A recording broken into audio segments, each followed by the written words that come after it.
तुला ते ऐकून घे ना, ऐकून थोडं मनावर घे, ऐकून थोडं मनावर घे, ऐकून थोडं मनावर घे. माझं बोलणं आवडत नसेल तर तुझ्या अंगाची खाज मिटवून घे.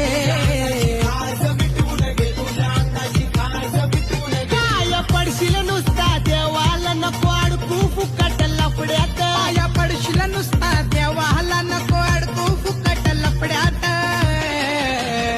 अरे आमची चप्पल झिजले भावा, फेर मारून त्या जोरदार. आमची चप्पल झिजले भावा,